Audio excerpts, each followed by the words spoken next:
Dr. Nita Mosby Tyler is someone I've come to know and admire for her courageous leadership, her diplomacy, her patience, and her grace. She's the founder of the Equity Project, an organization that's designed to support different communities, cultural, educational, business institutions that are grappling with issues of diversity, equity, and inclusion. She's the former senior vice president of the Children's Hospital here in Colorado, the first African-American woman to hold that position in the hospital's 100-plus year history. She's the former executive director of the Office of Human Resources for the City and County of Denver. She was the first African-American woman to hold that post in the agency's 63-plus year history. She's a frequent speaker, guest lecturer, expert consultant to many different institutions. She brings a 32-year background in human resources, diversity and inclusion, training and operations management. We couldn't have a better keynote speaker. Please join me in welcoming Dr. Nita.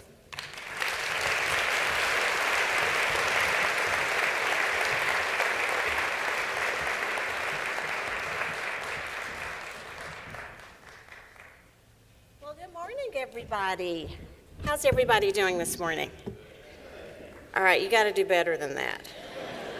Good morning, or afternoon, or whatever it is by now. Listen, I just want to tell you how thankful I am to be a part of this beautiful day with you. It's quite the honor. I don't actually see this as just a speaking engagement. I see it as being a part of a movement right along with you, and it gives me quite the platform to express my gratitude for all that you're doing. You know, I have the unique privilege today to talk to you about what I think is one of our country's most complicated topics. It is the topic of equity. And one of the reasons it's so complicated is that I think we have thoroughly screwed up in this country the definitions of diversity, inclusion, equity, equality, fairness, and justice. And now we officially don't know what the heck we're talking about when we say it. And so a part of what I'd like to do with you in just the few minutes that I'll spend with you is to deconstruct those words a bit. Not to patronize anyone in the room, or not to even assume that you don't know what it means, but just to acknowledge that we really have muddied the waters in what these definitions mean. You'll get lots of musings from me, and lots of opinions, and stories, and some tools, and some tips around how you might advance the work that you're doing with the lens of equity in it. So that would be the objective for my time with you today. I will warn you in advance that I am the AV professional's worst nightmare because they can't contain me on this stage. I'll likely end up down here, probably right now. So, with that in mind, let me do this. On the screen, I think I'm going in the wrong direction, team. Here we go.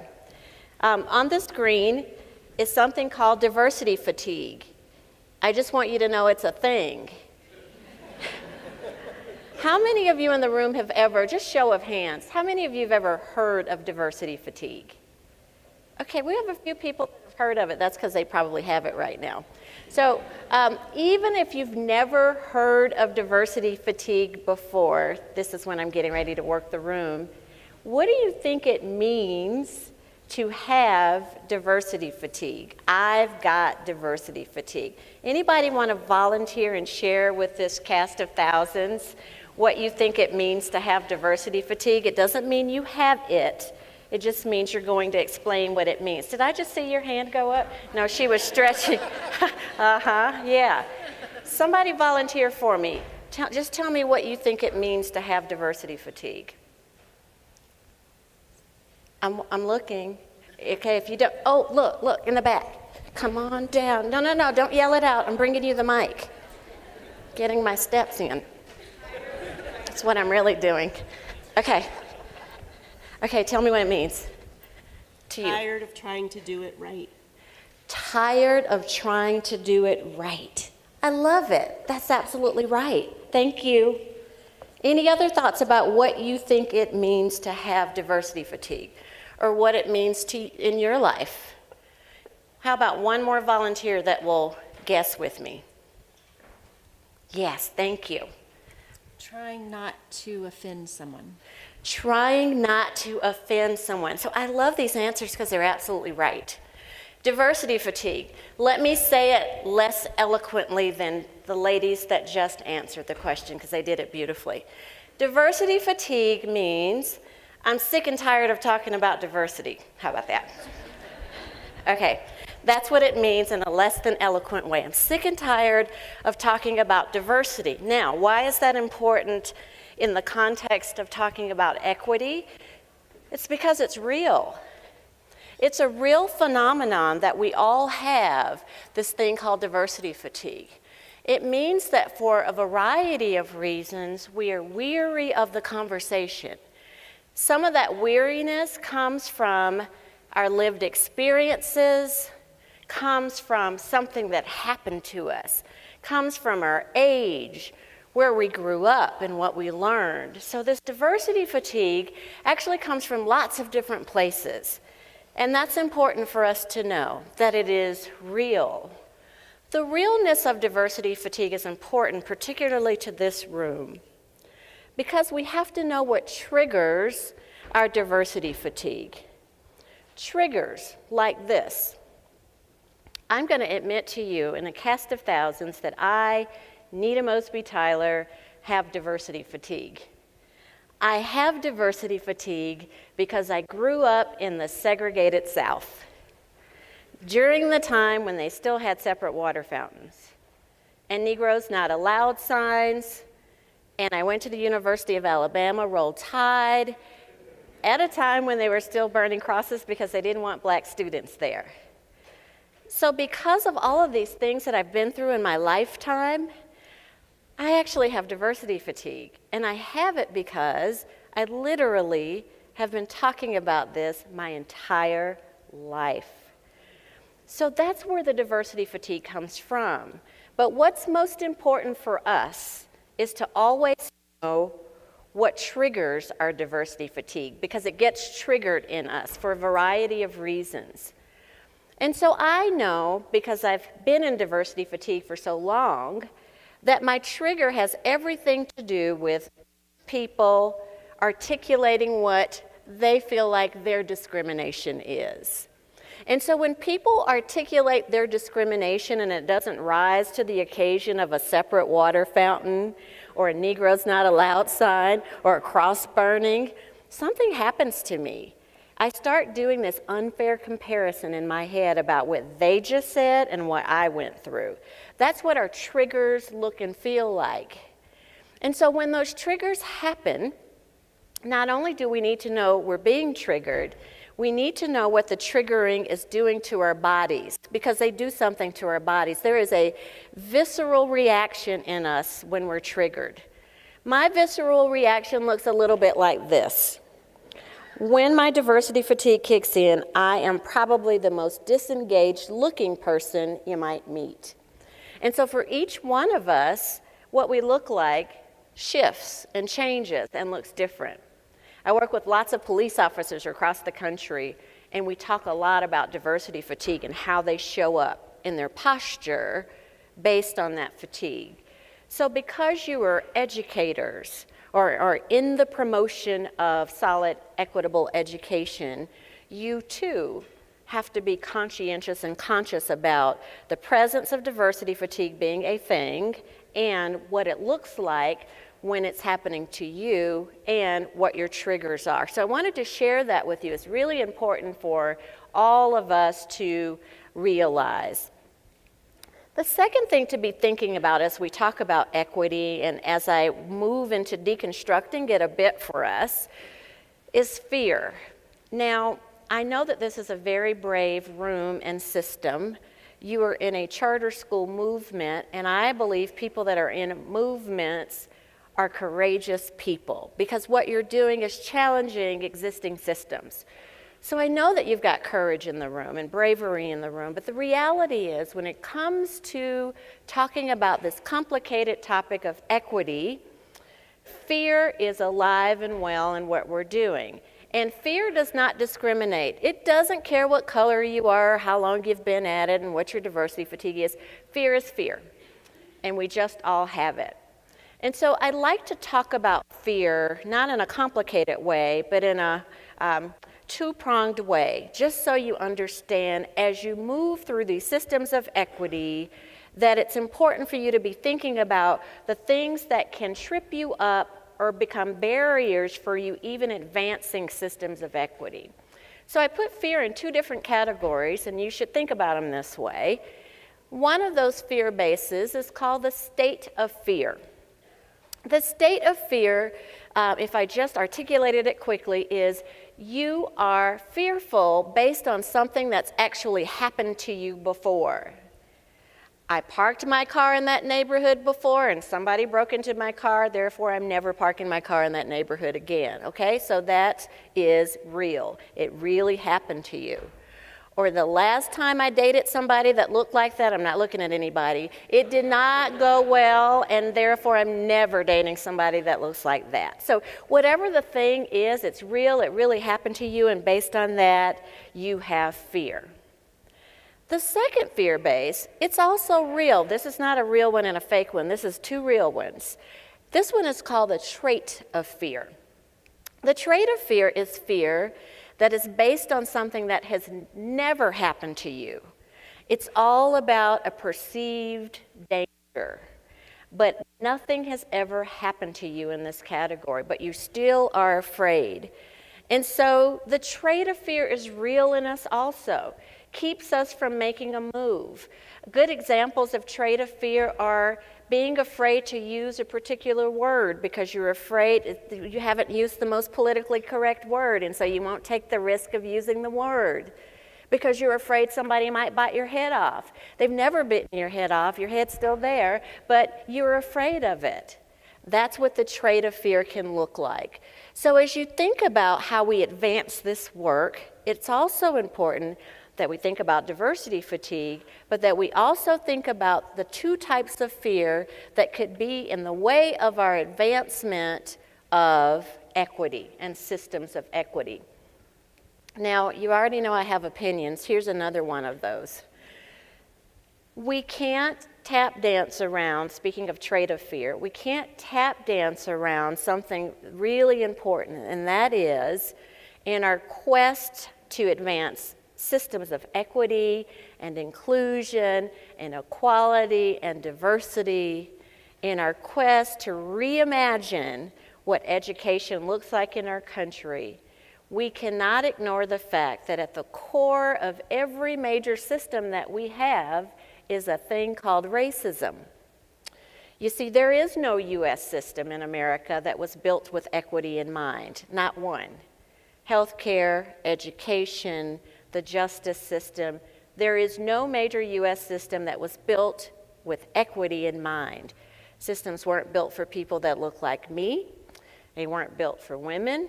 They weren't built for young people, and we can go on and on and on about who they weren't built for.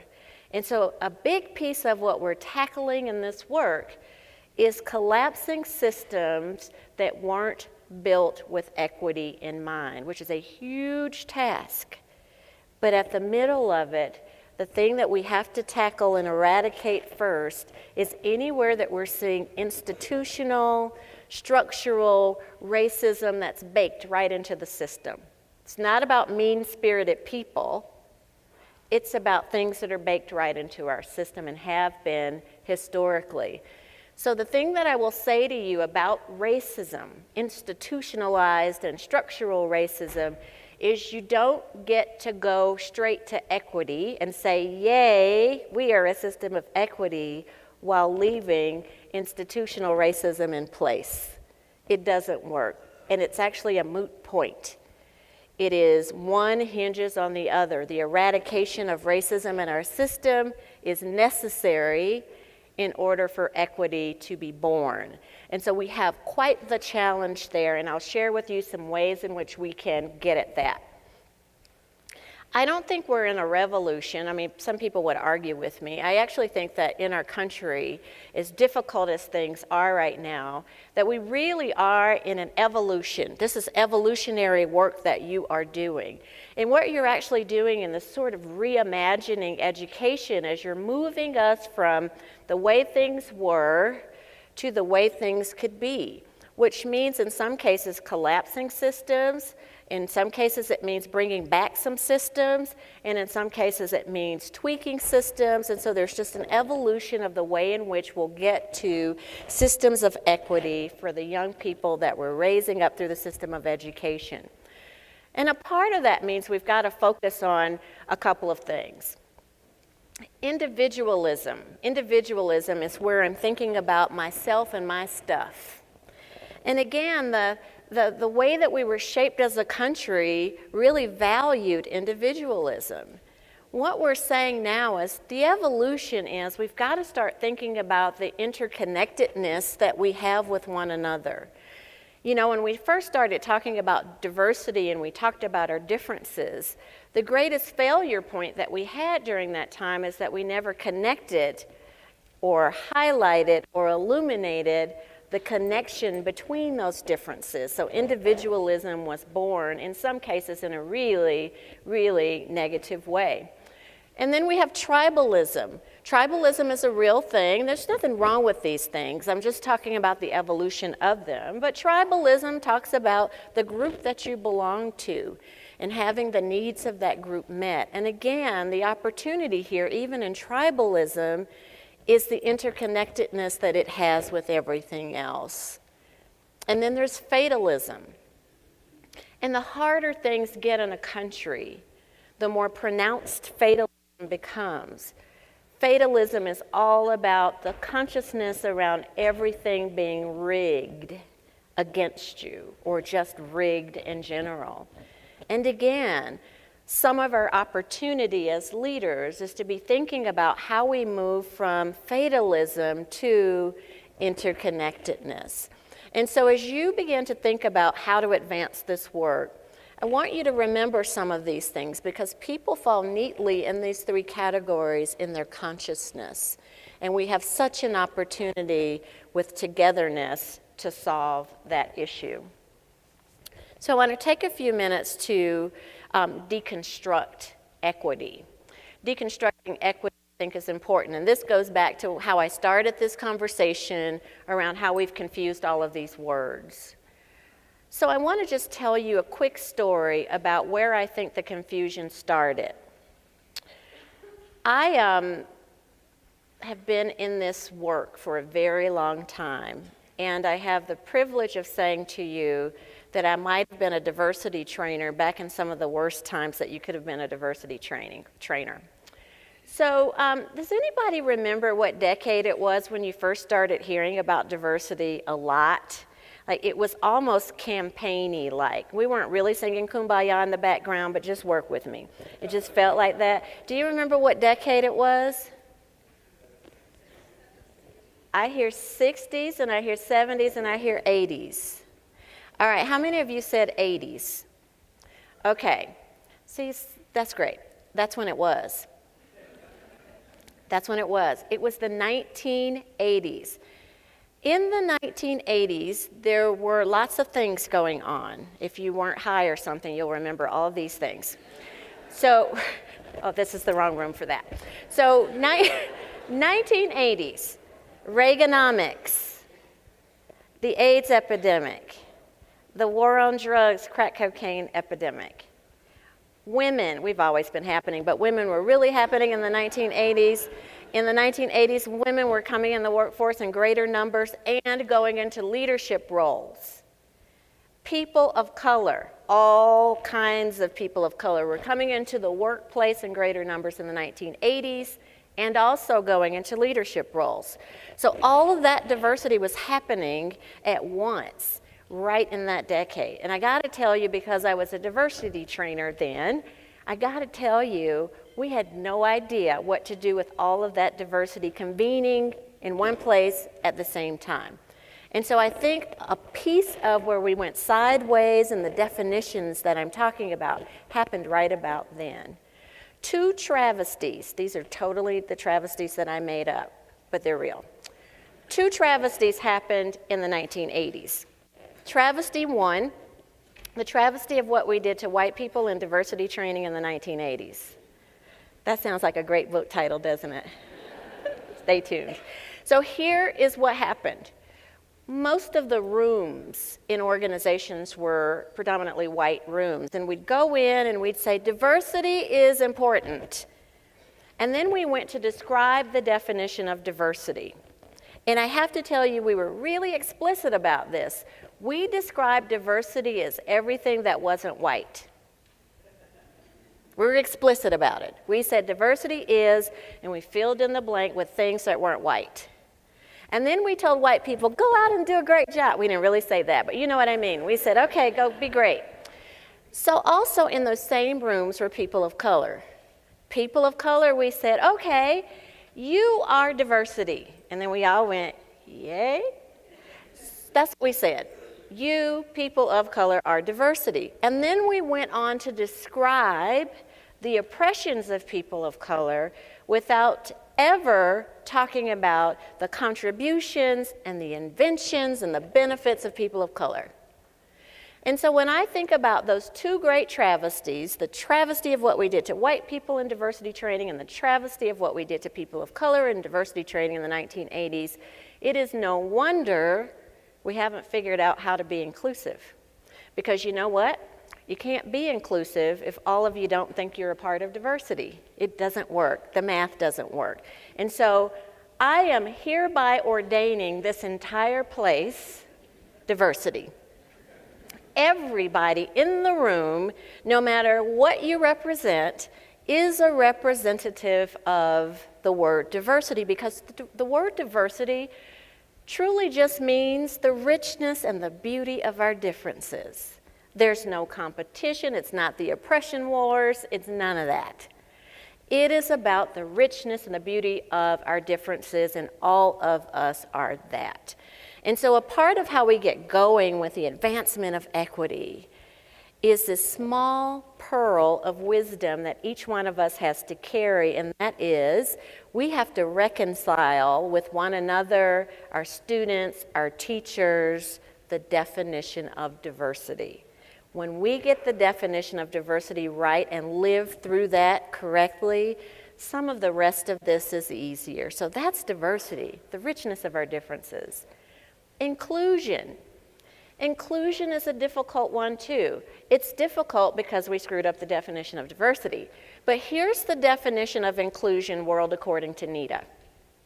Inclusion, inclusivity, inclusiveness, is what you do with your diversity. It's what you do. It is the action. So a great example is what happened when I hopped off the stage a minute ago and ran the mic back there to get an answer to my question.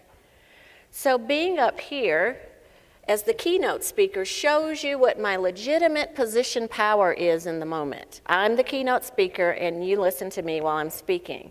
When you jump down off the stage, when you challenge a structure, when you go out to hear the voices of others, that's what inclusion is. And so it was the model of what we have to do for inclusion to even happen. So inclusion is what you do with your diversity. It is leveraging the skills and the abilities and the knowledge of those around you. And so again, those two play hand in hand, but they're not the same. And then there's equality. So we've been working for equality a long time. Equality is about access, making sure that people have the same access. And that's great because for so long people didn't have the same access, and we still have work to do there. But giving people the same access is not the end game, because even when we give people the same stuff, doesn't mean that people will necessarily be successful, because maybe what I need doesn't look like what you need. And so we know that equality is not the end game. The greatest example I can give you there, if you identify as a woman in this room and you've ever been to a sports game or a football game or a baseball game, any of you ever been to a game and you go to the bathroom? and that line's wrapped around the entire stadium, well, there's equality because, and gender-neutral bathrooms aside, there's equality that there's the men's room and the women's room. So I gave you both a bathroom. That's equality. But no one seemed to think about the fact that what women do in there and what men do in there have special considerations. We don't just pee. We have to do lipstick and hair, and so it takes longer. And so equality doesn't take into account all of the nuances that people need and require. That's what equality is, it's access. And then there's equity.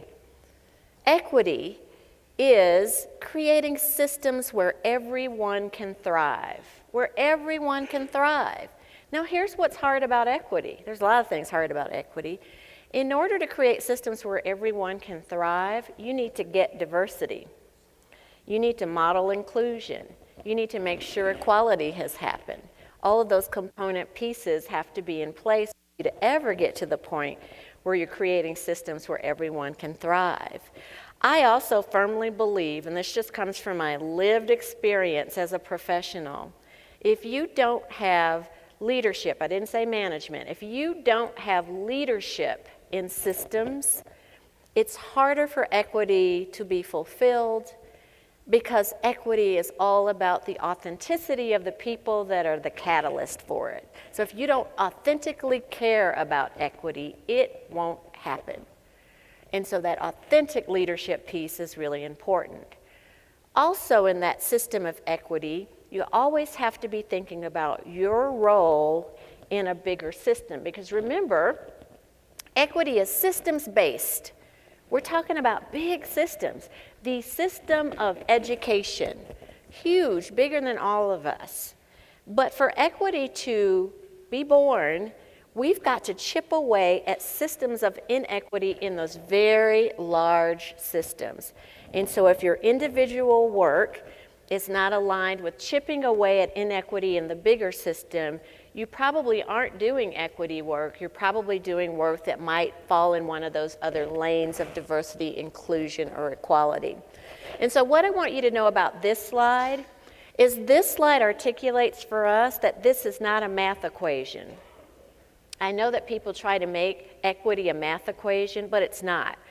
Because it is quite possible that a part of your work falls squarely in that equity lane, while at the very same time there are things that you're doing that fall in a diversity lane. It's a continuum, and your work will go in and out of lanes. And so if it brings you any solace and security, I want you to know that it is perfectly fine and healthy that you have work that falls in each of these categories. That's perfectly fine and reasonable, and that's actually how it works. And if we continue to do that, and we start articulating our work in all of those lanes, it's easier to see how we're making progress or not in the system of equity. So that's not a very pretty picture, but it is a picture that's about 50 years old of me getting ready to run away from home. And so I share this slide with you. I call it Power in the Pause, because I want you to know, as you're thinking about everything that you'll be learning today and beyond, that there is power in pausing for a moment to think about this deconstruction of equity. We get beat up a lot when we're not absolutely right, or we're not where people want us to be. There's power in the pause to be thinking about what lane we're actually working in. When we're overwhelmed with all the lanes, diversity, inclusion, equality, and equity, and fairness, and justice all at the same time, we get immobilized. Our diversity fatigue kicks in. Our fear bases get illuminated. I'm asking you now to just spend some time, especially today, to pause and to take it all in, and to think about the progress that you've made instead of what you've got in front of you. This picture reminds me of pausing. I was running away from home, I thought, because I was very frustrated with the civil rights movement. I remember this day like it was yesterday. I said to my parents, adults are nuts. You have messed up America, and now you can't even fix it. And so my dad was having this rational conversation with me about how that wasn't true, and I said, I'll go out and fix it myself. And that's where I was going. My father said, hang on a minute, Nita, stay right there. He leaves and he comes back with a camera. And he says, I just want to take a picture of you before you go so I can remember what you look like. And that's what that is. So sometimes it's other things and other people that create the power in the pause for us. This was a powerful pause for me, and I absolutely didn't run away from home after that. It just refocused my thinking and puts me where I am today. Interesting quote for us to be thinking about. The problem is we hire for diversity, but then have a culture that rewards and promotes conformity. So this, again, is that sort of word confusion that we've had historically where we kind of understand the definition of the word diversity, and then we go right into equality and conformity, same kind of access, and our history comes forward and says, this is the way you do it. And so we see this in education right now in the charter movement, that a part of the starts and stops of all of this is that we really are mired in the historical way in which education occurred. So just something for us to be thinking about, one of the problems for us to tackle. I have thousands of tips around ways to advance each one of those lanes in that continuum of equity that I showed you. I won't read through all of these, and I'm sure somebody's going to give you these slides or however that works, but there are some ways that you get to advance some of this work. And I just want to pull out one of these on the ways to advance diversity. And I'll go to number 5. Number 5 is about building diverse teams to address strategic business challenges.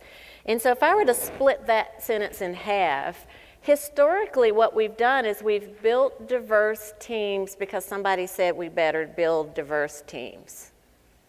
Or we built diverse teams because somebody said it's a great business case to build diverse teams. But oftentimes what we don't do is build diverse teams because we know that makes more sense to deal with business strategies. And so what I'm asking you to do there is to be very intentional about building teams that can solve business challenges in a broader way. And that diversity does that for us, but it calls for intentionality. So that's just one of the tips there. Here's some tips around what you can do to advance inclusivity. I believe that you can't actually get into inclusion if you've not thought about your own biases. How many of you have ever taken the project implicit, the implicit association test? Anybody in the room taken that? Okay, great opportunity for this room. Project implicit, Harvard University. Implicit association test. Online, free, just between you and your computer. All it really does is it gives you an opportunity to take a look at your own biases. It runs you through a set of assessments. There are about 16 different assessments you can take, everything from biases around race, to biases about politics, to biases about attractiveness. It just has a lot of them. I think that's at the soul of equity work, and it absolutely is at the soul of inclusion work, that we begin to think about what our own biases are and work on those. Unconscious biases is what it measures. I'll tell you a quick story, and I'm going to move on very quickly. Quick story. Implicit unconscious biases get in the way of advancing equity work. They create perceptions and stereotypes that we have of one another. It takes grace out of the equation whatsoever because we start to judge behaviors. So my husband and I go to dinner a lot. When we go to dinner, inevitably when we're seated, we get seated next to someone, a white woman most of the time, that has her purse on the back of her chair. My husband and I have turned this into a game now. But what happens every single time we're seated and we say, wait for it, wait for it, wait for it, the white lady takes her purse and she moves it around. All right, so here's what I know. I don't believe that every white woman is a racist. I also don't believe that every white woman has had her purse stolen by a preacher and his wife. So I am not making those judgments. What I am going to say to you, though, is that behavior, moving your purse slowly when the black person sits down, is what an unconscious bias will do to you. You will have an action that you don't even realize you're having that is grounded in one of those fear bases that I just shared with you. That's what we've got to work on. And to get to inclusivity, those are the things that we have to tackle. We can no longer rely on blanket practices just because they appear fair. Our actions actually have to elicit justice. And so the equality piece basically is not the end game, is what we're saying here. There are tips to advancing equality, the access piece, and you know this. We know that the access piece, the equality piece, really is grounded in data. If you're not operating from data, people can't hear a word that you're saying anymore. So you have to start raising up and illuminating your disparities data. And so you don't get to equity if you're not talking about what the gap is or what the disparity is. And I know that's a dark place to be sometimes, but every major system is having to do that. So that's just one of the things to think about as you advance equality, is leveraging your data. And then there are all these things that you can do to leverage or to advance equity. And so I like number 3 a lot, and I try to do this a lot in all of the work that I do and all the jobs that I have had, and that is to experience sharing. Now that sounds like a really simple concept, but oftentimes we let our structures and our institution drive what the culture is. But the reality is underneath structural cultures in organizations and in communities are people's experiences.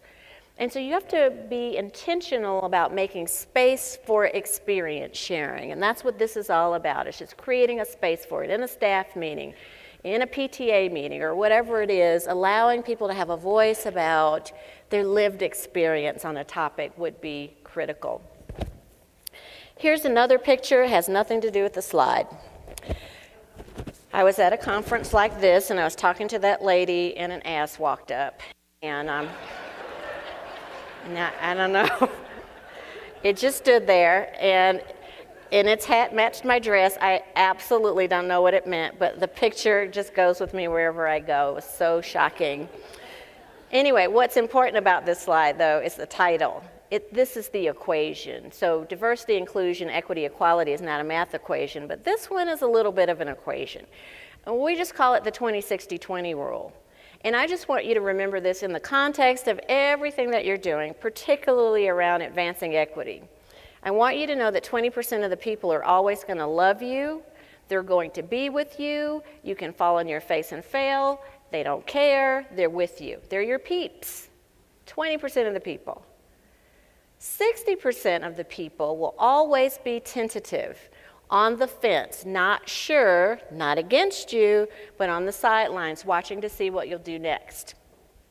And then 20% of the people will never be with you. If you were passing out $100 bills, they're not with you. And so that's the way it works. And so if you think about what it will take, if we think about everything that I've talked about in these few minutes, we have to make sure that we're focusing on the right part of this equation, or we really want advance equity. There will be 20% of the people that maybe won't want to see you advance equity because maybe they've benefited from the disparities.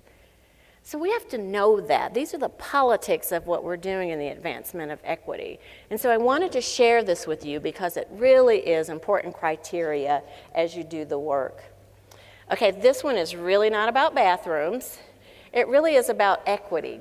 You know, these equity conversations really are not that black and white. And if you think about the structure in our country, we've been pretty literal about the way that you do things.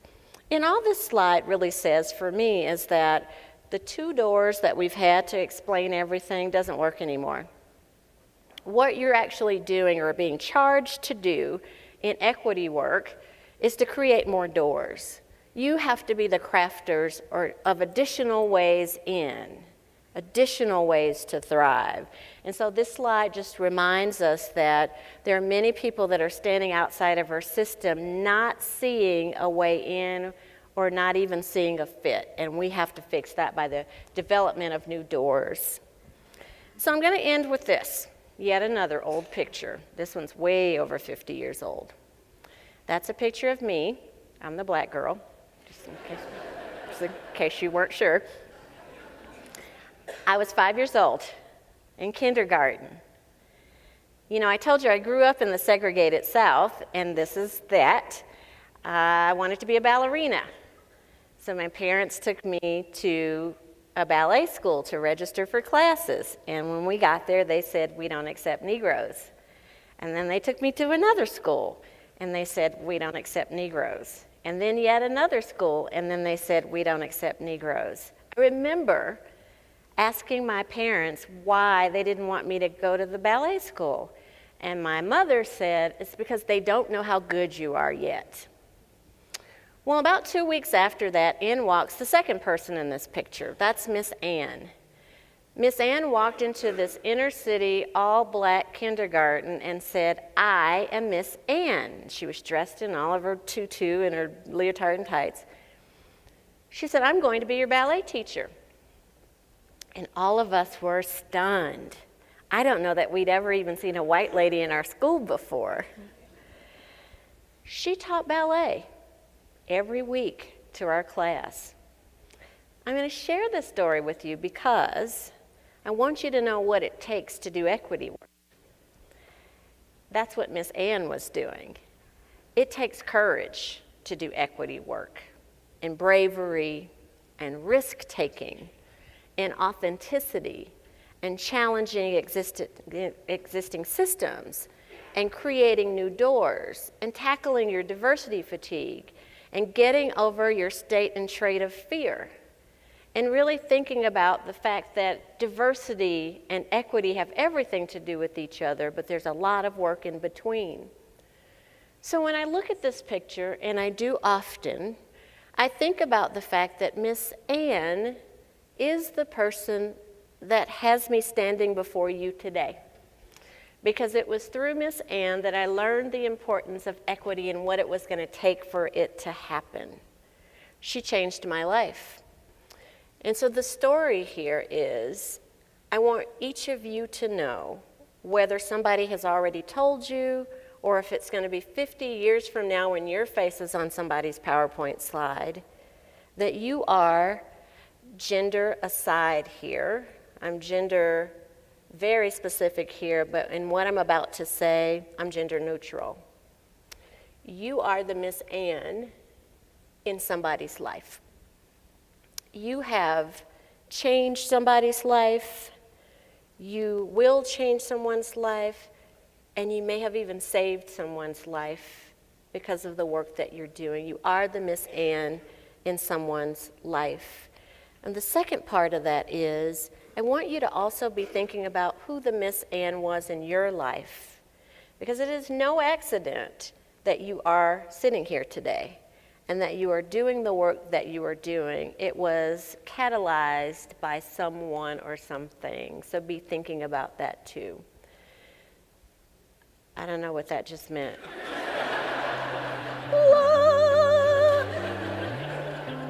Nice. Okay. All right. So, thank you.